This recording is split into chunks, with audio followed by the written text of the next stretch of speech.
Boa noite a todos, tudo bem? Sejam todos bem-vindos. Graças a Deus a todos, mais uma noite de gravação. Estamos aqui eu, a Andressa, juntamente com a presença do Fernando, da Elaine, sempre a Elaine aí conduzindo os trabalhos aí. Temos também a Gi e o próprio Fábio, né? Gente, vamos lá. Mais uma noite, graças a Deus a todos, para a gente responder algumas perguntas, fazer com que essas respostas possam ser esclarecedoras, possam complementar aí o conhecimento de vocês e a gente poder entender e aprender um pouquinho mais. Eu, Andressa, todos nós aprendemos com cada pergunta naturalmente. Lembrando que eu não leio as perguntas antes, eu só fico sabendo aqui no ao vivo, né? E aí a gente vai tentando lidar e passar aquilo que está dentro de nós, dentro de toda a nossa trajetória espiritual até então, tá bom? Então peço a compreensão de todos. Conforme o tempo vai passando, a gente vai se aperfeiçoando e naturalmente as respostas ficarão consideravelmente melhores, tá bom? Vamos lá, gente, vamos dar início então. A gente vai começar com a Carolzinha. Boa. Boa noite, a bênção. Pai, um trabalho de cura sempre tem que ter algodão? Oi, minha filha, boa noite, tudo bem? Vamos lá, vamos. Carol, não, nem sempre, tá bom? Nem sempre. Vamos entender primeiramente para que serve o algodão em alguns casos, né? Quando a gente coloca o algodão ali num trabalho de cura, ele vai trazer a própria necessidade, a própria utilidade que ele tem aqui no físico, no material, tá? Então a gente traz todo um simbolismo ali de estancar algo, de repente proteger algo em cima de algum procedimento que foi feito. Nem sempre é necessário, somente quando aquele trabalho de cura for um pouquinho mais invasivo, etc, etc. Só lembrando que em alguns malemes é utilizado o algodão também, tá? Não necessariamente voltado para essa parte do estanque, mas sim é muito, muito bem utilizável em alguns tipos de malemes. A exemplo do maleme de Oxalá, por exemplo. Tá bom, minha filha? Agora uma sequência de perguntas da Tainá. Aham. A primeira é: Boa noite, a bênção. O coraçãozinho, bem a cara dela. Pai, o guiso numa firmeza ou trabalho, enfim, teria qual finalidade? Oi, filha, boa noite. Vamos lá, ó. O guiso, ele tem, por definição, ele vai afastar maus espíritos, né? O que nós conhecemos aí como eguns, né? Popularmente falando. Claro que egum, na tradução literal, é espírito. Então a gente está falando de espíritos de baixa vibração, digamos assim, né? Aqueles os chamados inferiores, etc. Então o guiso, no chocalho dele, ele tem essa por definição de afastar. Obviamente que não é só chacoalhar que vai estar afastando e tá tudo certo, não. Tem toda uma consagração aí desse elemento, né? Toda uma particularidade que vem por intermédio da espiritualidade para fazer essa função. Um guiso numa firmeza ou em qualquer outra situação, ele vai trazer sempre essa finalidade. Lembrando que um guiso, qualquer elemento na mão de uma entidade, ele pode ser transmutado. Então, naturalmente, ele possa ter outras e outras finalidades, tá bom, minha filha? A próxima é: Em que tipo de trabalho seria indicado o uso da fava de aridã? Filha, vamos lá, ó. Fava de aridã é difícil. A fava de Aridã, assim como outras favas, né? A fava, ela no caso da Aridã, principalmente, ela é muito utilizada para se fazer alguns pós, né? Alguns pós africanos, alguns tem até conhece como pó de atim, entre outros, né? Então, é uma fava que ela vai fazer muito esse uso, digamos assim, tá? Especificamente falando, a utilidade dela, o pai não vai poder abrir aqui, porque ela tem para muitas situações, mas vamos entender assim, ó, ela trabalha muito bem a energização e ao mesmo tempo a proteção, tá bom? Só para você ter um pouco de luz, para que serve a aridana? Mas a aridana é bem, bem profunda, bem, ela tem muita, muita utilidade. É tanto que ela faz parte de muitos e muitos povos africanos, tá Porra. bom? A continuação já dá pra embicar aqui. Tem alguma forma certa de usar as favas ou tem algo que não possa ser feito com elas? Não, filha, não existe nada que não possa ser feito. Obviamente que você tem que respeitar os preceitos ali os preceitos para você fazer o uso mediante o trabalho que você está exercendo. Por exemplo, eu vou fazer um pó, né? Eu vou fazer um latim. Vou utilizar a fava de aridã entre outros elementos, tá bom? Na feitura desse pó eu tenho que estar de preceito, etc, etc, porque não só a fava de eridão, como os demais alimentos vão perder a sua sacralidade se eu não tiver preparado, né? E aí você tem toda a questão do rito, a ladainha. Para cada posse, geralmente se tem um rito, uma ladainha, né, uma reza, para que se encante, para que se sacralize aquela situação que você está fazendo. Tá? Então, no caso da fava, trabalhar com ela, existe sempre essa necessidade de você estar bem para fazer um rito, tá bom? Seja ele qual for. Outra continuação que eu acho que cabe a resposta aí, mas é bom explicar. Aham. Em quais situações cada tipo de fava ser indicado? Tipo, proteção, abertura de caminhos. Tá. Filha, as favas, a gente tem fava de Iemanjá, até favas de Aridã, entre outras e Tem fava outras de e todos os outras. orixás, né? Sim, sim, sim. É fava comum de nordestino, nordestino. Sim, sim. Então, favas, assim, você vai ter muitos tipos de favas, né? Especificamente para cada situação fica um pouquinho mais complicado. Mas vamos entender assim, a fava, ela potencializa em alguns casos, né? Ah, para você ter uma ideia, tem fava que é usada em ebó, tem fava que é usada em pó africano, tem fava que é usada num prato, tá? No prato de um orixá. Então, você tem várias e várias finalidades, porque você tem vários e vários tipos de favas. Tá bom, minha filha? Interessante. É, num banho a hora, ou a fase da lua, o dia influencia em alguma coisa? Se sim, o que seria? No banho do quê? Desculpa. Eu acho que eu me confundi aqui. É. Num banho, a hora, ou a fase da lua, o dia Ah, sim, influencia? sim. Se sim, o que seria? Vamos lá. O banho para abertura de caminhos, né? Você vai tomar um banho para abrir um caminho, claramente. Você vai tomar um banho ali na lua crescente ou de repente na lua cheia, né? Na lua nova. Você vai evitar uma minguante. Um banho para tirar isso, para tirar aquilo. Então você vai trabalhando em cima da fase da lua, que aí vai estar potencializando, né? A questão do horário, dependendo do banho, né? Você pode estar. Eu não gosto de ministrar banhos, de passar banhos ou fazer banhos depois das 9 da noite. Só em caso de maior necessidade, obviamente. Mas é uma coisa minha já há muito tempo, porque eu acho que a gente tem um teto para a gente mexer com a espiritualidade ou com o nosso ori, tá bom? É só uma opinião do pai. Então, até as 9 da noite eu acho que tá legal, tá tranquilo. A partir dali, a gente se guarda para outras situações, até para o repouso natural. E isso se tiver condições para tal, né? Porque de repente a pessoa estuda, no caso da a Tainá mesmo, né, filha? Você estuda à noite, você vai ter que tomar um banho, então naturalmente você vai ter que chegar na rua, da escola, papapá, alguém que trabalha até mais tarde, e assim sucessivamente, Ah, mas aí já tá deixa bom? o banho pronto, né? Sim, sim, já deixa tudo esquematizadinho, chegou em casa, vai lá, passa lá, toma um banhozinho de higiene rapidinho, joga seu banho e aquela roupinha clara para dormir básica, né? A questão do horário é basicamente isso, a questão do dia da semana. Você pode estar utilizando mediante a força e a erva que está sendo utilizada, vamos supor, Xangô. A gente entende que Xangô é na quarta, assim como Oxóssi é na quinta, Ogum é na terça. Vou tomar um banho de Ogum. Se eu puder tomá-lo na terça, claro que eu tenho O melhor respaldo ali, né? né, tenho Uma força. um engajamento maior, né? Então, você vai se associando dessa forma. Tudo é energia, né? Né? Lembrando que o que vale mais também é quando você vai e segue as orientações de quem te passou um banho. Se esse banho foi passado, por exemplo, por uma determinada entidade, aí naturalmente você segue a risca ali que a entidade passou. Por quê? Porque muitas das vezes a entidade não passou para você exatamente tudo que ela vai fazer através daquele banho. Ela só passa aquilo que você pode saber. Então é muito, muito necessário que a gente siga a risca. Tá bom, minha filha? Quais as semelhanças ou diferenças entre a cruz de Leviatã e outros tipos de símbolos do infinito em culturas antigas? Tipo a lemniscata.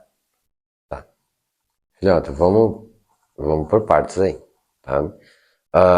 Símbolos ou chaves do infinito, etc, etc, a gente vai ter uma percepção um pouquinho distante daquilo que a gente estuda aqui, tá bom?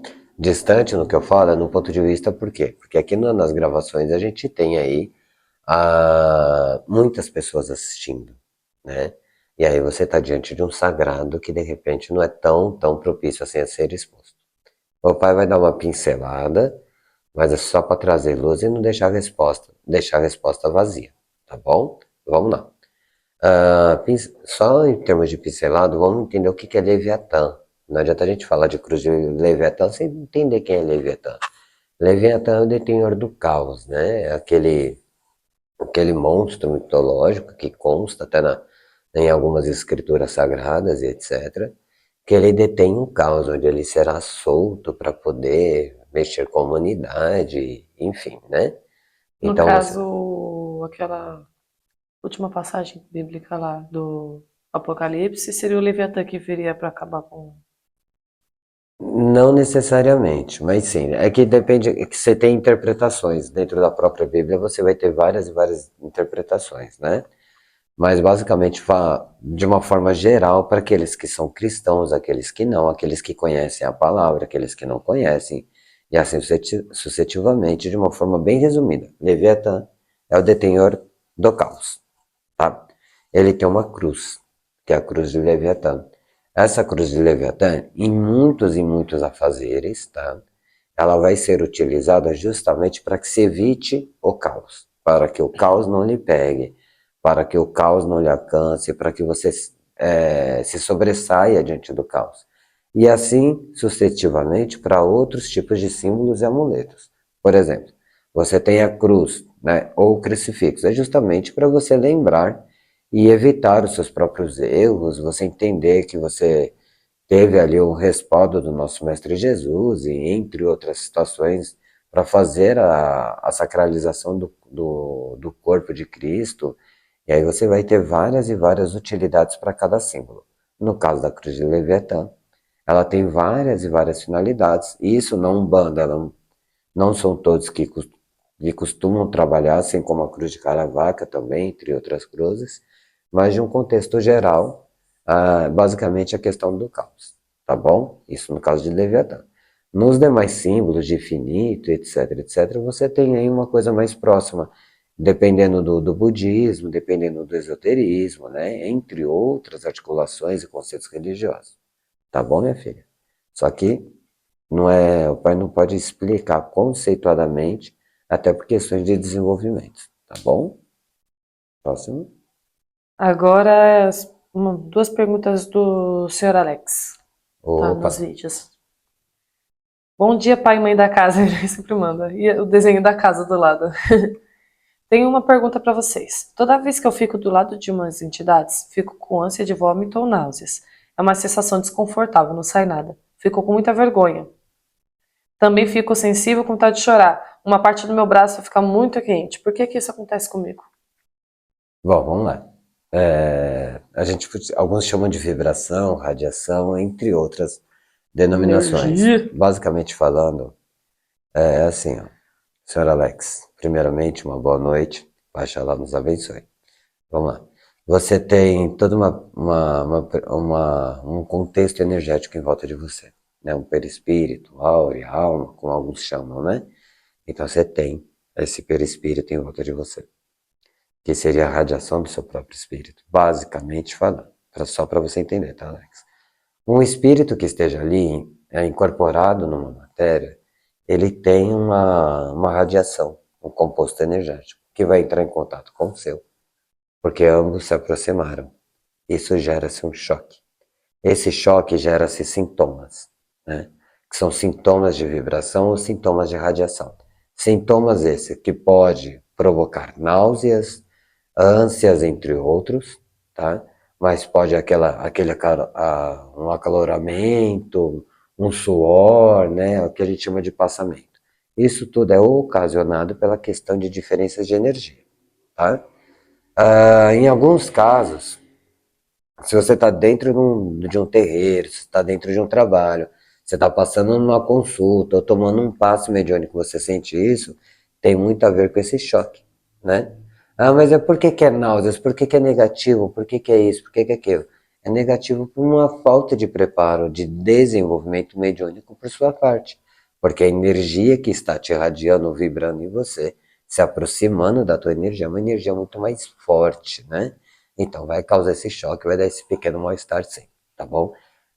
Só um pequeno adendo, uma pequena diferenciazinha, que quando você estiver passando em um local, seja na porta de um bar, numa esquina, ou em algum lugar aberto, principalmente em lugares abertos, tá? E você sentir um arrepio, alguma coisa, começa a sentir do nada essa precipitação, esse enjoo, essas coisas mais negativazinhas assim, pode ser que seja um irmãozinho ali, um sofredor que tem encostado por algum motivo, ou de repente até um obsessor, alguma coisa. Caso isso aconteça, naturalmente falando, caso você sinta isso, você pode ali fazer um sinal da cruz, se benzer, se remediar dentro de alguma oração, se você tiver ali de bate-pronto. Caso persista, né, essa situação, essa precipitação, aí procura a gente aqui ou qualquer outro zelador espiritual para estar avaliando melhor, tá bom? Boa. A próxima é: gostaria de saber o que significa quartinha, ou seja, para que ela serve? A quartinha de louça, né? Quartinha. A quartinha, ela, né, De louça. é um recipiente, né, para que seja colocado algo ali dentro. Basicamente falando é isso, né, para definir. Tem quartinhas que vão utilizar com questões molhadas, porque quando é geralmente envolvido ao tratamento para o espírito, naturalmente vai sempre ter um líquido. Por exemplo, uma quartinha de anjos e guarda, geralmente ela vai ter um líquido dentro, né? Uma quartinha de coroa, geralmente vai ter um líquido. Uma quartinha para uma firmeza, aí geralmente ela não é molhada, ela é seca. Por quê? Porque ela está guardando algo ali dentro. Então, basicamente é para guardar, mas guarda com uma certa sacralidade, um pouquinho mais de proteção. É como se você estivesse blindando aquilo que está ali dentro. Lembrando que a diferença de uma quartinha, que vai servir de proteção e blindagem, etc., como eu estou explicando aqui, para uma quartinha que está numa prateleira, numa casa de umbanda, numa loja de artigos religiosos, é a sacralização que a entidade vai fazer. Então, tem que ser cruzado por uma entidade, ou de repente até por um sacerdote, para que aquele objeto ele passe a ter algum sentido espiritual, algum apego espiritual. Tá bom, Alex? A outra já é referente à quartinha também, e se Aham. tem diferença de quartinha lisa É, e com orelha, ou seja, com alça. Se tá, é sem alça ou com alça. tá.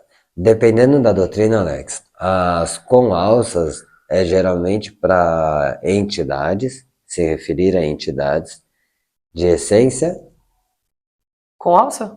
Feminina. sem alça com essência, Masculina. boa. Por quê?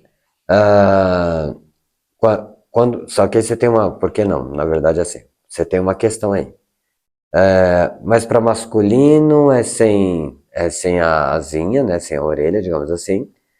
Só que no meu caso foi passado para ter uma com asa. Tem alguma diferença disso? Tem aquilo? Depende, porque às vezes a quartinha não é para você, é para uma entidade. E aí você segue a referência daquela entidade. Vou dar um exemplo assim. Uma quartinha de Exu, para fazer uma firmeza na sua casa. Uma quartinha de Exu, geralmente ela vai ser sem as asas, geralmente. Mas se a pessoa for mulher, mas a quartinha do Exu é da pessoa. Se for da pessoa, com asa. Se for para a entidade Exu, masculino, sem asa. Entendeu? Basicamente falando. Então você vai ter essa diferenciação, mas assim, ó. Cada casa trabalha de um jeito, e naturalmente falando, outras casas podem trabalhar de um outro entendimento. Tá bom, Alex? Eu já Então, tive uma explicação sobre há uns tempos atrás que eu sou mulher, mas o meu orixá é um orixá de essência masculina. Então aham, a minha quartinha é sem asa, porque o meu orixá é de essência sim. masculina, e é a quartinha da firmeza daquele orixá. Isso. Por exemplo, uma cortinha para o seu anjo da guarda, naturalmente, assim Sim. sucessivamente, porque é anjo, né? É essência, então é assim sucessivamente. Tá bom? Então a gente segue sempre a essência do masculino e do feminino, né? Mas o porquê que o feminino é com asa e o masculino é sem asa? De onde vem isso? Do Yoruba, né? São culturas que a gente que a gente trabalha numa religião de matriz africana. A Umbanda é uma religião de matriz africana, naturalmente. E então tem atrás chamadas tradições orais, que é passado de geração em geração, principalmente pela fala, né? É uma tradição oral. E isso foi se passando até que se chegou até nós, Se tá perguntar bom? pra mim onde eu aprendi isso, eu vou falar não onde eu aprendi. Aí vai perguntar pra pessoa de tal. Aí vai chegando nos primeiros. Você Aí vai já, chegar lá na África, já. certamente. Tá bom, Alex? Mas, ó, parabéns pela pergunta, viu? Parabéns pela pergunta. Não que os demais não estejam, por favor. Mas é que o Alex, como consulente, ele tá tentando aprender as duras aí, como é que faz, e meio que pegando o ritmo, né? Obrigado, Alex. Vamos lá.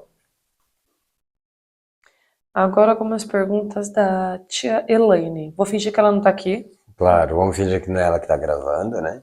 Elaine pergunta: É, por que nós umbandistas somos orientados a evitar o uso de roupas pretas, não apenas durante os trabalhos espirituais, mas também na nossa vida pessoal? boa. Vamos lá, Elaine, ó. Basicamente falando, tá? A roupa preta, a cor preta em si, ela absorve a luz. Vamos entender assim dessa forma. O preto ele já absorve a luz por naturalidade, né? Ele ofusca. Naturalmente falando, para ele absorver a luz, acaba se ficando um pouquinho mais denso toda a situação. Quando a gente fala em questões energéticas, falando energia mesmo, falando, muitas das entidades de baixa vibração se associam-se mais ao escuro, à não claridade. E obviamente que se o preto ele retém a luz, ele deixa aquela parte mais escura, propiciando assim a proliferação de uma energia negativa, tá? Basicamente falando. Mas pai, tem algum problema usar roupa preta? Não, não é questão de problema. Porque se a gente tá bem, tá tudo certinho, bonitinho, top. A questão é que quando a gente, por sermos errantes e por sermos limitados, sermos humanos, né? Vivos, reencarnados, a gente vai ter oscilações comportamentais, emocionais, entre outros. E aí a cor preta vai nos favorecer a ter um certo desequilíbrio em alguns momentos, tá? É só por isso. Na questão dos trabalhos, obviamente, a gente levanta a bandeira de Oxalá, trazemos o branco em si, né? Mas a questão do dia a dia em si é mais por conta disso. Tá bom, filho? Próximo. A outra pergunta é: por que algumas incorporações são rápidas e outras mais demoradas? Aí você vai ter algumas variáveis, né? Por exemplo, um médium ele já incorpora muito tempo, é um médium muito, muito prático. Nossa, como ele é bom. Só que ele está tendo dificuldade naquele trabalho para incorporar. Por que seria? De repente o médium não está bem. De repente ele não está bem com ele mesmo, A né? gente é feito de carne, né? Aí o médium fala assim, não, mas eu tô bem, tá tudo certinho. Então, mas a gente nem sempre sabe exatamente tudo que está acontecendo com a gente, principalmente no que se refere à espiritualidade, tá? Então, assim, ó, você tem muitas variáveis, Elaine, de conseguir incorporar mais rápido ou mais, com mais dificuldade. Vamos entender agora a questão do fator desenvolvimento, tá? Às vezes, você está no desenvolvimento mediúnico, né? Você está no início de um processo, e aí você quer incorporar, tem aquela ansiedade de incorporar, e parece que não vai, e você acaba até se frustrando. Falou, nossa, tem alguma coisa de errada comigo. Nada disso. Muitas das vezes eles precisam forçar a energia, só que sem passar, apenas para aumentar o seu campo. É como se fosse um exercício, né? Eles forçam, forçam, forçam para você ganhar músculos, para você crescer. Espiritualmente falando, é mais ou menos a mesma coisa. Porque a entidade ela tem uma densidade energética muito maior do que a nossa. Então a gente precisa aguentar. Então eles reduzem um pouco a faixa vibratória deles, eles diminuem um pouco, né, a questão vibratória, a questão da faixa deles, da energização, e faz com que a gente tente se elevar um pouquinho o nosso, para que haja ali a intuação, haja a incorporação efetiva. Tá bom, filho? Então, às vezes a gente não incorpora muito rápido, muito porque eles estão nos desenvolvendo, ora porque a gente também está ali num dia que não está muito bem, independente do motivo que seja. Tá bom? Quando incorpora rápido, é porque está tudo certinho, tudo bonitinho. A gente tem uma conexão já direta ali, uma situação ali já toda aberta, toda encaminhada. Bate energia, bate isso, bate aquilo, a coisa acontece. Em casos mais extremos, tá? Quando o filho pisa na bola, aí o papai, a mamãe, o baiano, a entidade vai dar aquele trabalhinho ali para o filho incorporar, para ele sentir um pouquinho na pele ali, sinalizando para ele, olha, tá vendo? Vamos melhorar alguma coisa. Ou no oposto também, às vezes o filho está ali inerte, ele está prestando atenção em alguma outra coisa, etc e tal, e de repente a entidade vem e toma, mas é por conta de uma necessidade maior, né? Somos apenas aparelhos, Somos apenas não é? aparelhos. Independente do grau de desenvolvimento, né? Sim, sim, sim. A outra pergunta dela é possível conversar com a entidade enquanto ela está incorporada? Tá, Tipo você na sua cabeça, não é isso? entendi. Eu estou incorporado, é possível eu me comunicar com a minha entidade que está incorporada em mim. Então, vamos lá.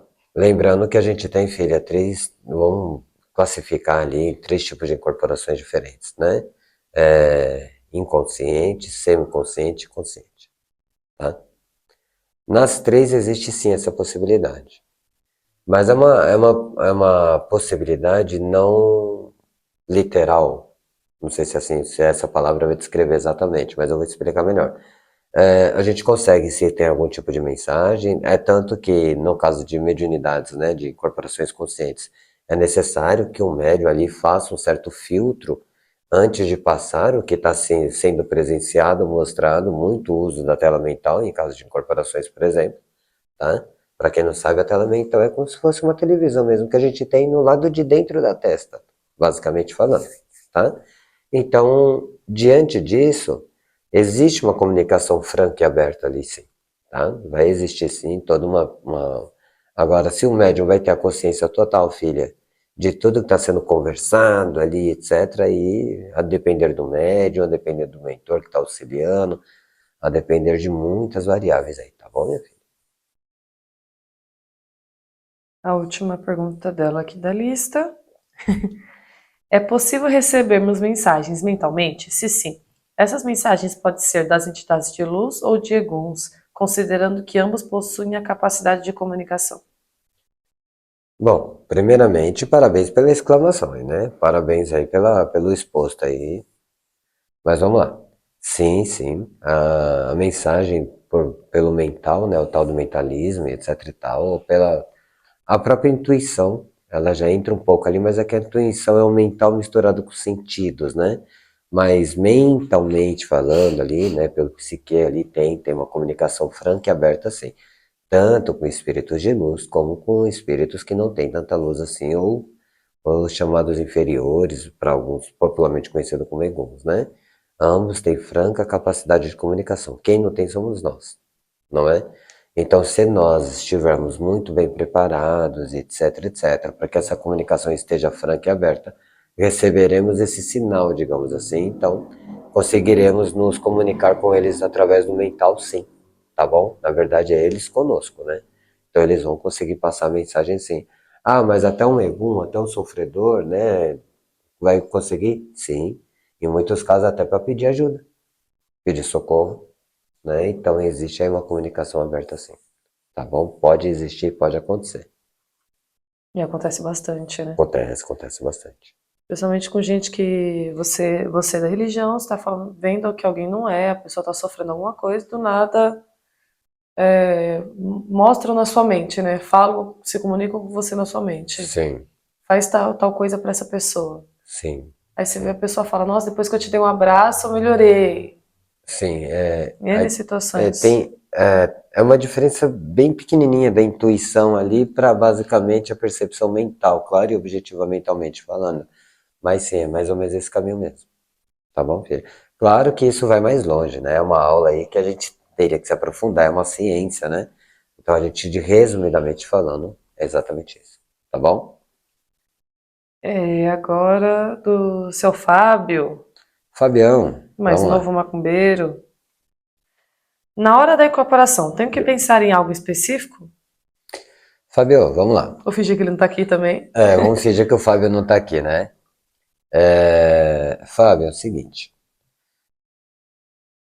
O segredo mesmo ali é a mão na roda, né? O caminho das pedras para incorporar ou para tentar incorporar ou para ser digno para incorporação de uma forma ali de firmar a cabeça, etc. É você esvaziar sua mente, tá? Esvazia a tua mente para que naturalmente a incorporação aconteça, certo? Entretanto, no início de um desenvolvimento mediúnico, no início de um conceito religioso, né? Como é que você vai saber esvaziar a cabeça? Fica complicado. Até para a gente aprender a esvaziar a cabeça demora, hein? Como eu faço isso? Alguns que já praticam meditação já conseguem ali com uma naturalidade maior, etc. Mas do jeito que as coisas estão muito midiáticas ultimamente, né? A gente está numa época contemporânea, a nossa época contemporânea ela é muito midiática, né? Então tá tudo muito para ontem. Faltam-se horas no dia, faltam-se dias na semana, faltam-se dias no mês, faltam meses no ano, e né, assim necessariamente. Então esvaziar a mente é cada vez mais impossível. Mas a gente chega lá, viu, Fábio? Agora, enquanto isto, se a gente for tocar para o Oxóssi, firma, imagina você pisando na mata às 6 horas da manhã. Sabe aquela mata, aquelas folhas no chão de terra molhada, aquele cheiro da mata. Vamos tocar para Iemanjá, ou para os marinheiros, para o Oxóssi, ou para os caboclos, né? Vamos para Iemanjá, você vai é mar, aquele barulho de mar, né? Sabe aquela dá para você ouvir, se você se concentrar, parece que você vai ouvir daqui o barulho do mar. O cheiro da água O salgada cheiro ali. da água, a mamãe Oxum, o barulho da queda da água batendo nas pedras, né? E assim sucessivamente. Então você vai buscar, quando a gente fala vai buscar, você vai firma a cabeça, vai buscar. Aí é você ir de encontro, né? Essa energia, colocando no teu mental tudo aquilo para criar ali uma atmosfera interna, digamos assim, tá, Fábio? Então, você pensa nas matas, naturalmente você está sentindo algo que você está indo, que você está projetando com a sua mente. Isso é ir buscar. Isso favorece toda a comunicação com os caboclos provindos das matas, assim como com o nosso pai Oxóssi. E assim sucessivamente. Tá bom? Então, por hora, firma no reino, etc, etc, etc. Posteriormente, conforme o desenvolvimento vai acontecendo, esvaziar a mente é a melhor opção. Tá bom? Agora a pergunta do Iago, outro mais Iago. novo macumbeiro. Você falou da meditação. A Aham. meditação traz algum benefício para incorporar com mais facilidade? Vamos lá.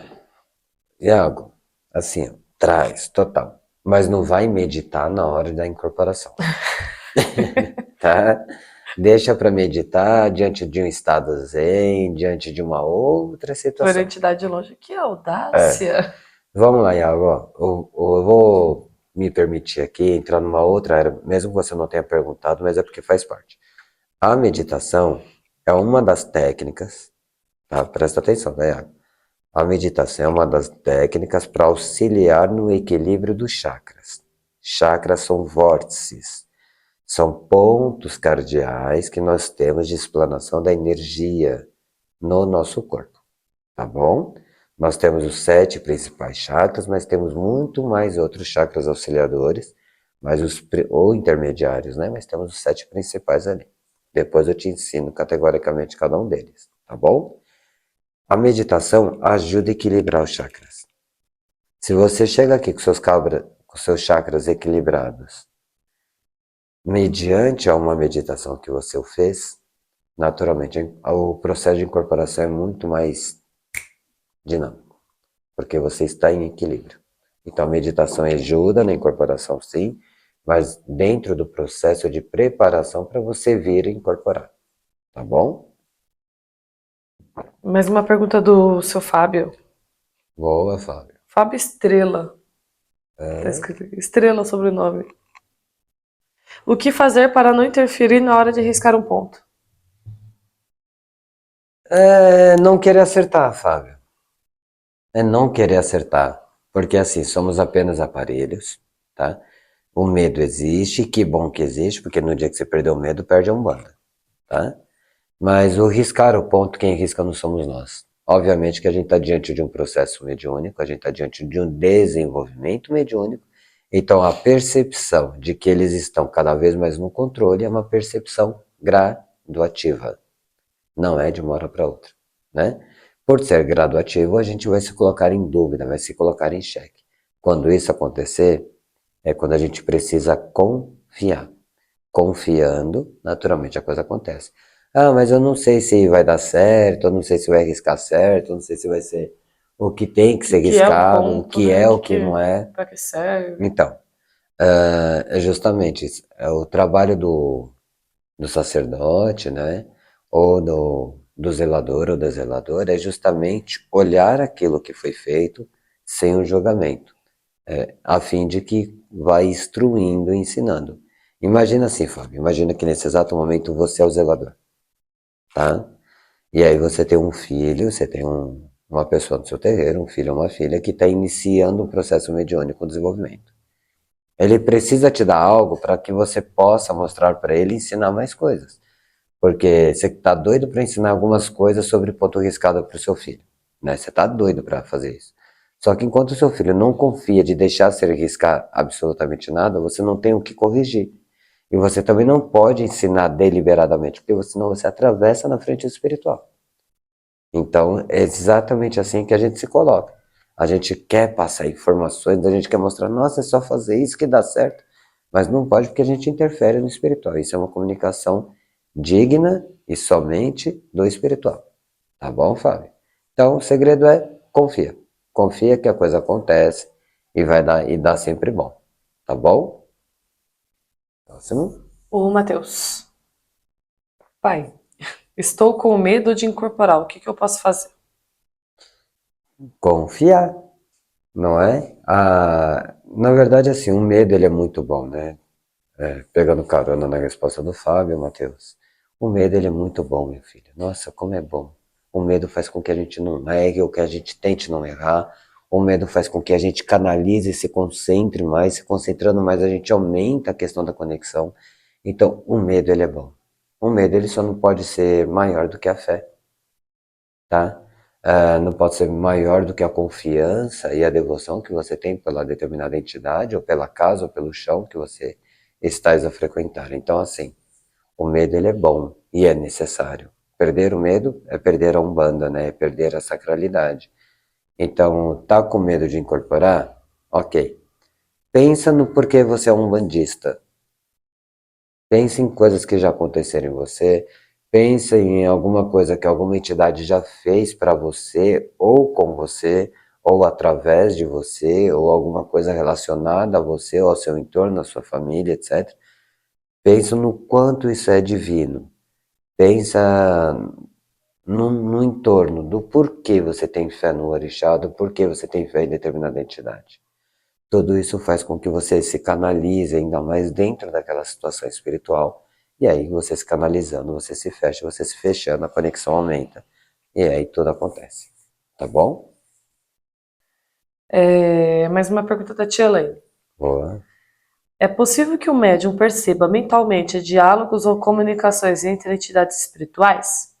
Em caso afirmativo, tais manifestações devem ser compreendidas como processos naturais de mediunidade?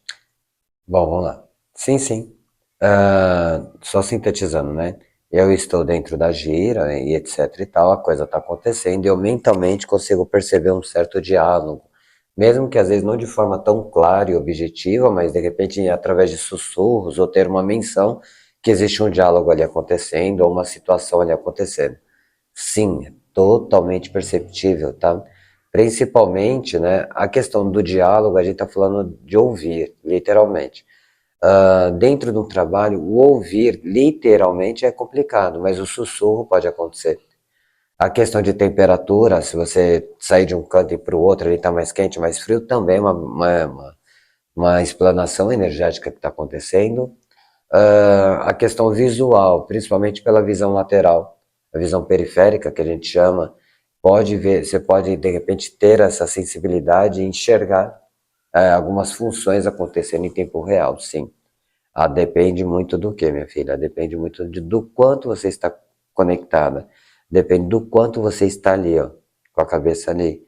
Porque quando a gente se fecha, a gente cria um túnel entre nós e toda a sacralidade, e ali a coisa vai acontecer de uma forma muito reta e direta.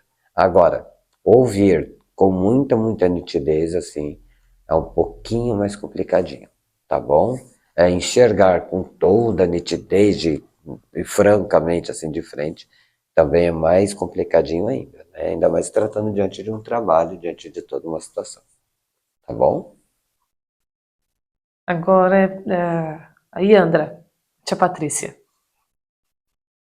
Pai, se quando estamos incorporados a entidade precisa corrigir, existe a possibilidade de um médium ter alguma visão durante o processo?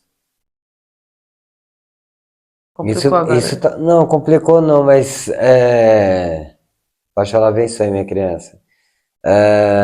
Aparentemente, né, dona Yandra, dona tia, talvez a sua pergunta seja algo motivado a uma experiência que tenha ocorrido contigo? Não sei. Vamos entender que não, Um né? primo de um amigo meu me soprou aqui. Pronto, é o primo de um amigo seu, vizinho do cunhado do parteiro da tia, não é? Vamos lá então. Ó, sim, é normal, tá bom? Segue daí.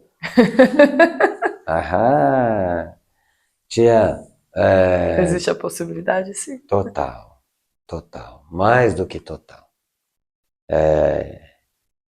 É algo muito gratuito, para você entender. Vai acontecer, mas sempre de forma muito gratuita, muito de graça, muito aleatória. Claro que não é aleatório, porque tudo é necessidade barra merecimento, mas é aleatório para nós que não temos ali um desenvolvimento para anteceder como as coisas acontecem, ainda mais provindas do espiritual, Como a gente não tá sabe bom? a hora deles não é a mesma hora nossa. Pra nós é Não, aleatório, né? sim, então, mas é possibilidade assim total.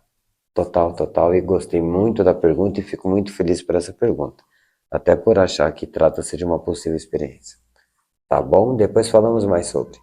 Vixe, tia, boa sorte. A outra pergunta dela. Como fazemos para saber se o que ouvimos do espiritual é algo confiável ou não? Tá. A confiabilidade daquilo que se ouve, daquilo que se vê, ou daquilo que se sente, espiritualmente falando, ela vem com a prática, tá? Não existe confiabilidade no achismo. A gente nunca pode trabalhar com achismo. Por quê? Precisamos ter zeladores espirituais, porque precisamos ter um sacerdote, porque precisamos estar diante de uma estrutura, diante de alguém formado para nos formar, justamente para que não se fique nada no achismo, tá bom? Então, assim, o cravar, né? Aquilo que você fala assim, olha, é isso, é aquilo outro, isso é com o tempo.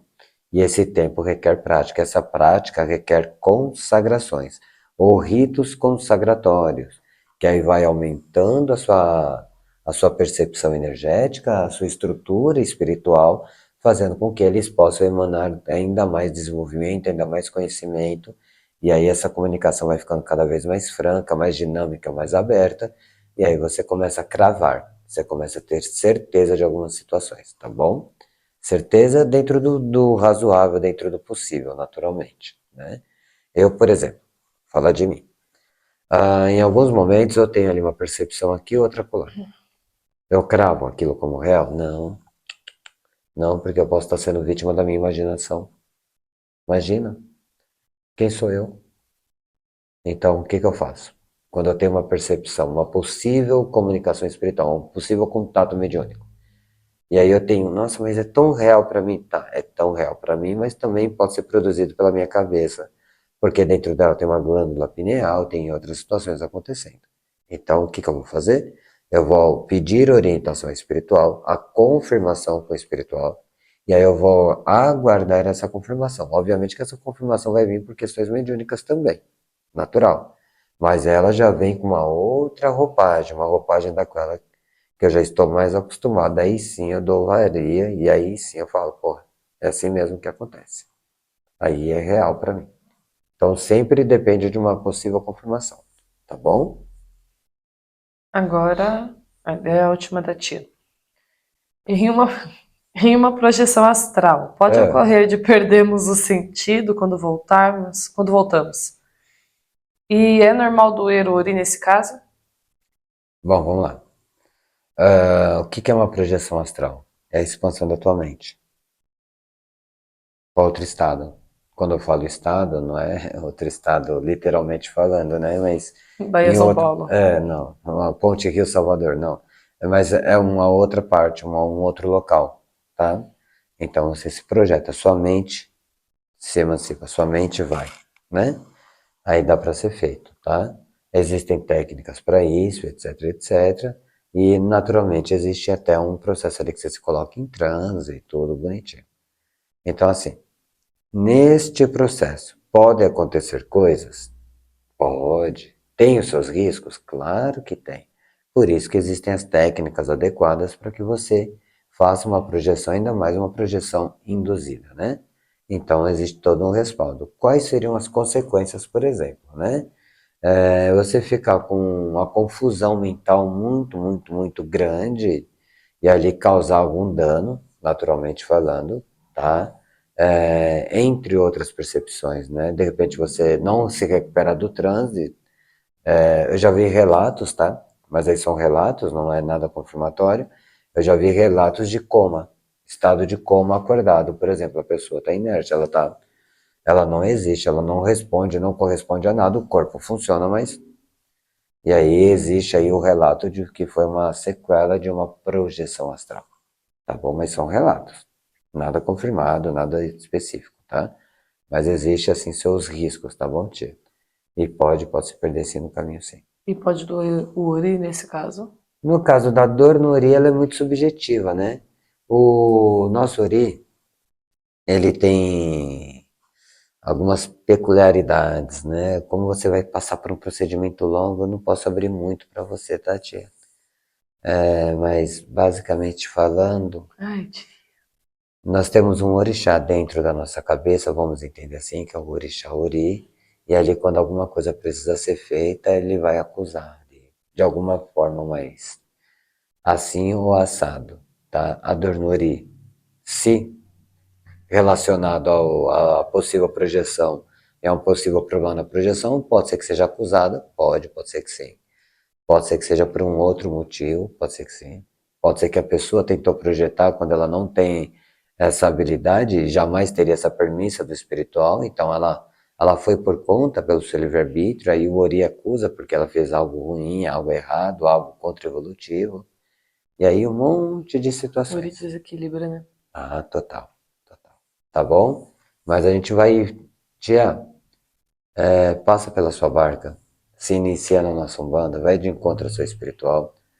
Se Deus quiser nos permitirem, daqui uns dias, né, digamos assim, em novembro, no finalzinho de novembro a gente vai conversar muito sobre, e aí eu vou te dar todas as explicações que eu puder, tá bom?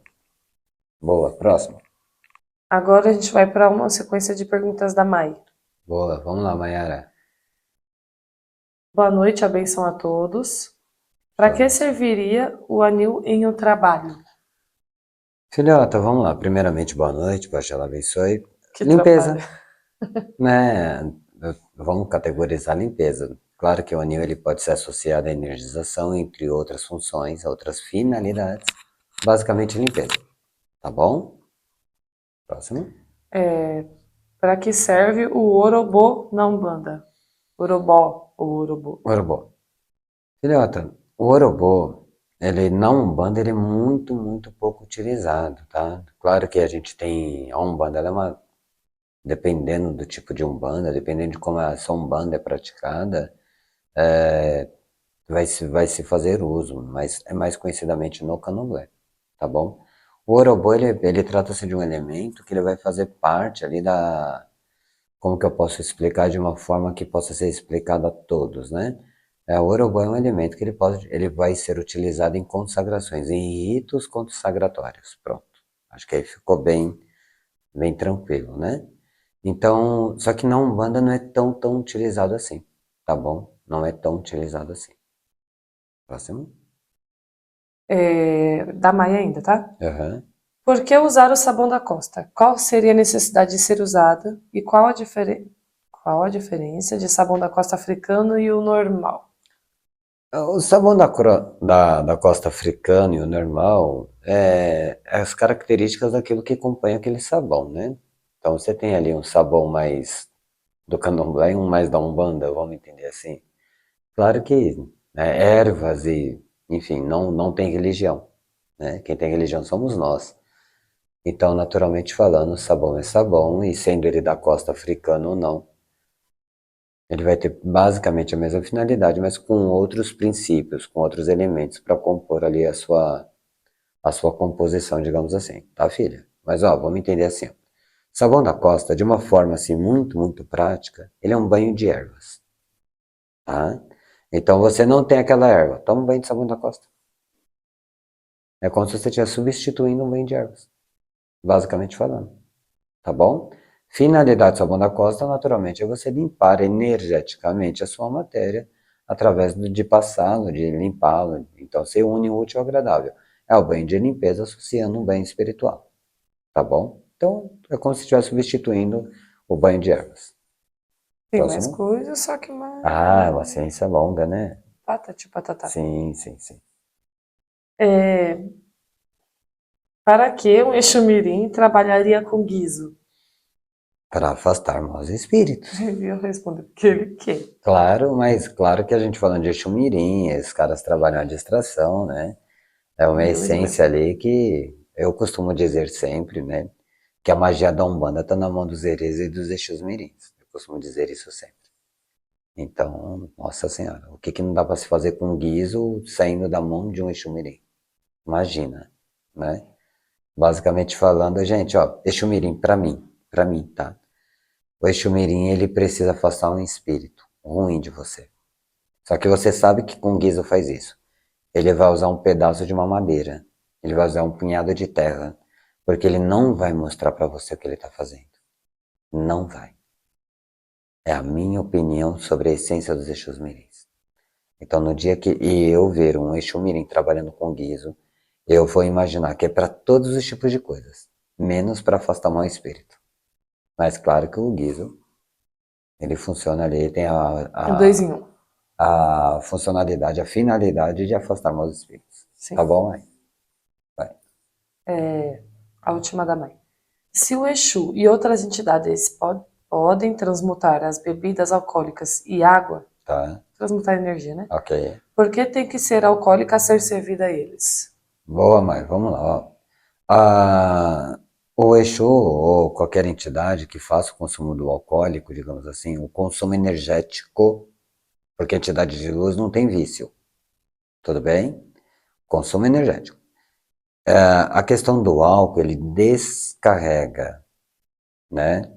Ele limpa com mais profundidade, com mais potência, entre outras derivações de funcionalidade. Mas basicamente vamos entender aqui como descarrego, tá? Então, quando a gente serve um Exu numa trunqueira, é essencial que tenha-se um marafo ou algo de teor alcoólicos, quando possível, para que ele tenha aquele elemento descarrego, porque ele é aquele que guarda, aquele que protege, então ele precisa descarregar para que você se mantenha íntegro, tá bom? Lembrando que tudo que a gente oferta a determinada entidade é para que ela faça uso sobre nós, naquela situação, tá bom? Quando ele vai consumir, se ele vai consumir estando intacto, ele consome uma arafa, ele tem um gosto, não é o vício, é o gosto, tá? Gosto é diferente de vício, ok? Ele tem um gosto ali por muitas situações, mas basicamente o alcoólico é para que seja limpo a matéria, né? Naturalmente falando, tá bom? Próximo. Eu sou Carlos. Aham, Como pode ser usado uma conta de japamala na Umbanda? tá. Carlos, tudo bem, meu filho? Paixão abençoe. Vamos lá. Vamos primeiro aí contextualizar o que é um japamala, uma conta de japamala, que talvez alguns não conheçam, né? Eu vou perguntar aqui, eu ao vivo aqui, aos presentes, tá? Alguns de vocês já ouviu falar em conta de japamala? Sabe o que é Fernando, japamala? Elaine, Fê, Gi, não? Tá, vamos lá. Você já? Já. Tá. Japamala, ele lembra muito um terço, tá? Ele é muito utilizado ali entre o hinduísmo e o budismo, basicamente para meditação, para conceitos de meditação, Feito com basicamente.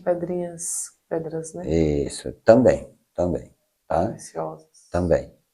Então, assim, você tem acho que é o Mero, né, que fala que seria a maior ali, que é onde você termina o ciclo de meditação, você inicia o ciclo de meditação e assim naturalmente falando, tá? Tem um número específico para se formar o Japamala também, a quantidade específica, tudo certinho.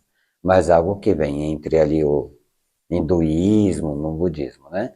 Então a Japamala, basicamente falando, é utilizado para meditação. Se você entende que a meditação, ela atua diretamente no seu centro, no seu equilíbrio, né? Dentro da sua paz interior, dentro do seu centro, do seu eixo espiritual, equilibrando os teus chakras, entre outras situações, uma guia de Japamala vai te ajudar nisso e naturalmente, a Umbanda sendo uma egrégora de religiões, eu, na minha humilde visão, vejo com muito, muito bons olhos a utilização da Japamala, com muito bons olhos. Mas a funcionalidade eu entenderia que seria algo mediante a meditação, tá bom? É porque Ao equilíbrio interior e você, passando pelo equilíbrio dos chakras. sim, você trabalhando com a Japamala, eu acredito que você, além da meditação, você alinha seus chakras, deixa equilibrado, alinha a vibração, não Sim, cai, né? sim. Porque no dia a dia, para cair, no nosso dia a dia do brasileiro, para cair a vibração é um segundo. Então é muito bem utilizado mesmo. Exatamente. É muito interessante ele perguntar, né, seu Carlos? Eu sei o que ele espera daqui a uns dias. A próxima é da Maiara. Boa. Ideia na Umbanda serviria para o quê? Filhota, o ideia, assim como o Obi, né?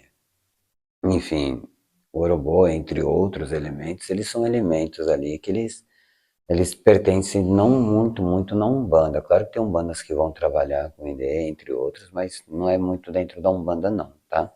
Vamos ficar naquela zona de conforto, ritos consagratórios, para não abrir muito, mas ó, o pai não está abrindo aqui porque é um exposto ali para todos.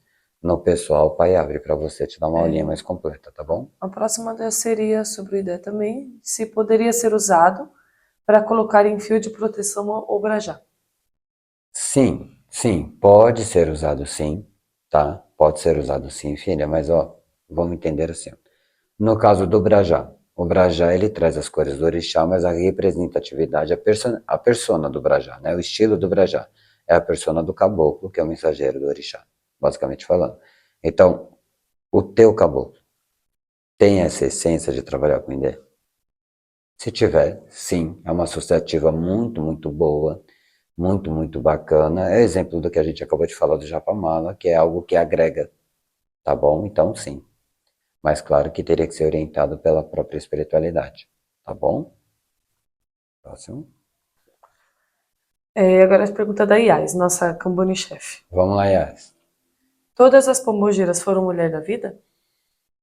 Yas, vamos entender, né, que não necessariamente, porque você tem uma diferença muito grande entre Pombagira, Lebara, é uma linhagem muito extensa, é uma corrente muito, muito extensa, né, de mulheres muito, muito virtuosas até, tá?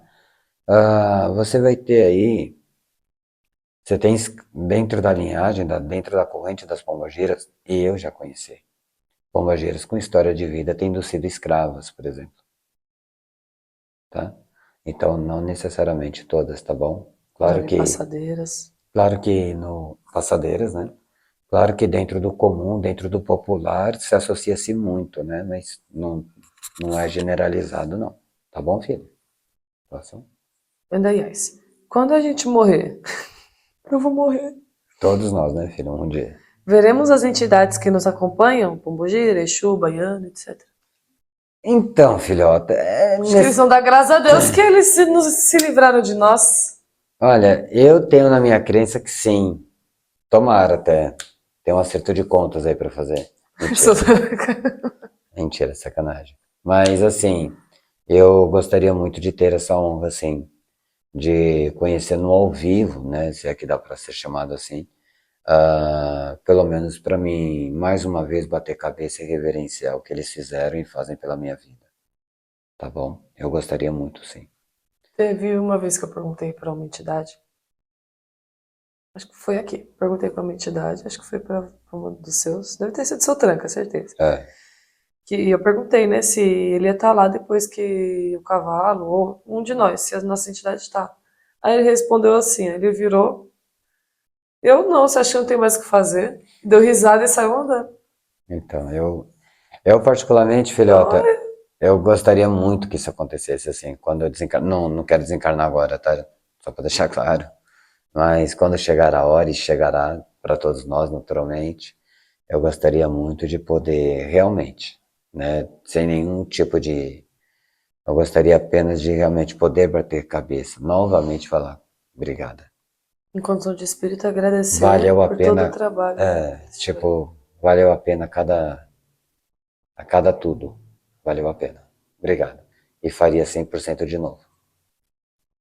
Vezes 2, 3, 4, quanto eles permitirem. Tá bom? Vai. Daiás. Uma pombogira pode ter uma essência de quimbanda, como por exemplo, trabalhar lá e trazer o jeito que ela trabalha lá na Umbanda. Boa, filhota. Aí a gente não tá falando de essência, tá falando de doutrina, né? A essência é aquilo que reveste a evolução dela, tá? A doutrina é a forma que ela executa os trabalhos. Mas dependendo, tá, filha? Depende muito da quimbanda, que nem todas as quimbandas são iguais, assim como nem todas as umbandas são iguais, tá?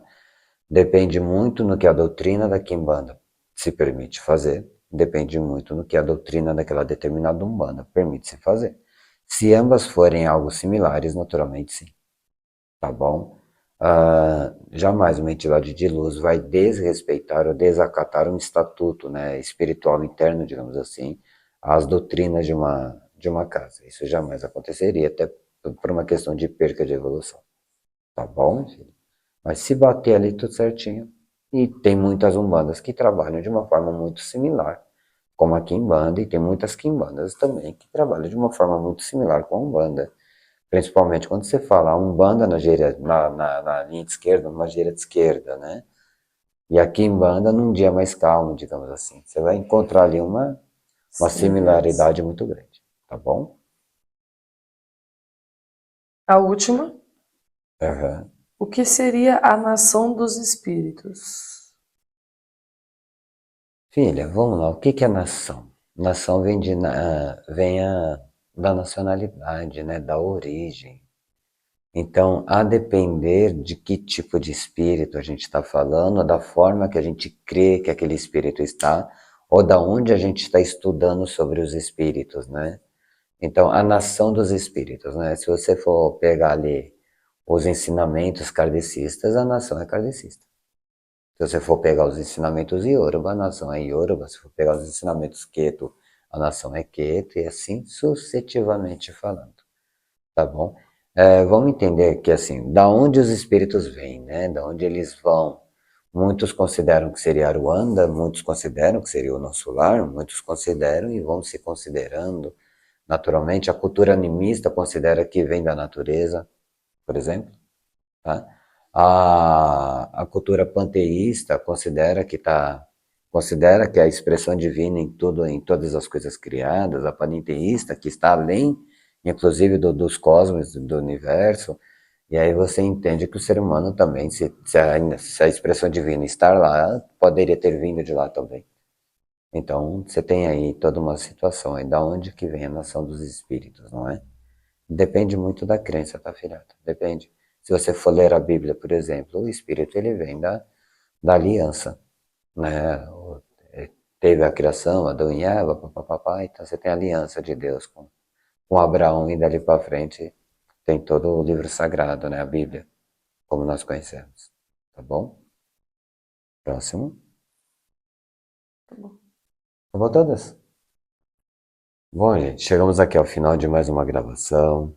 Obrigado pela paciência de todos que estão assistindo até agora e aqueles que irão assistir, naturalmente falando. Agradecendo sempre, sempre a presença de todos aqui, tanto encarnados quanto desencarnados.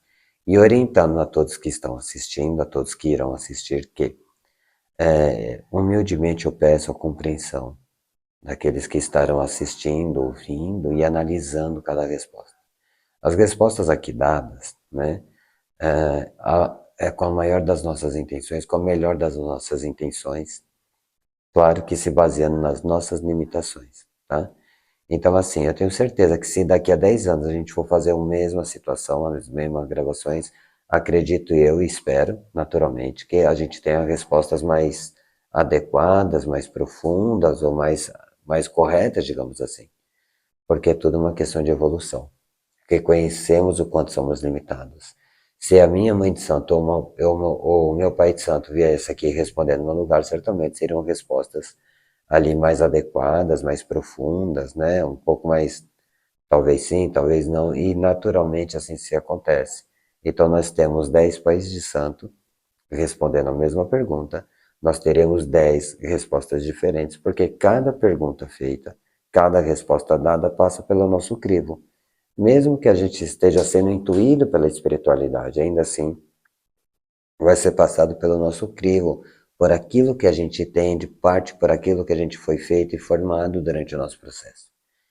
Dito isto uma vez, espero que todos aproveitem. É com muito custo que a gente consegue fazer. Para mim é muito, muito difícil estar aqui de frente para uma câmera, né? Enfim, para mim, quem me conhece sabe o quanto eu sou limitado para essa coisa de tecnologia, o quanto eu sou limitado para essa coisa de exposição, mas ainda assim por iniciativa dos meninos aqui, principalmente da Elaine, e, enfim, né, da Elaine, mais da Elaine, naturalmente que todos incentivam, mas a Elaine é aquela que força, né? Bar de chuva. É, debaixo de chuva, frio e do jeito que tiver.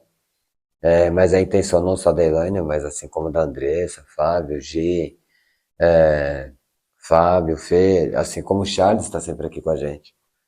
Naturalmente falando, a intenção da gente é que, para você, filho da casa, tenha um conteúdo gravado. Para você que não é filho e de repente não possa estar dentro de uma casa, tenha ali uma mensagem, tenha um respaldo de como uma casa, de como uma casa trabalha, de como um zelador pensa. Talvez seja ali uma aproximação maior daquilo que é realidade, tirando você assim daquelas falsas crenças onde cai uma folha de uma árvore, é o orixá te cobrando um balaio cheio de frutas. Não, de repente foi só o vento que derrubou aquela folha. No mais, um Pacholá abençoe a todos e muito obrigado. Boa noite, gente.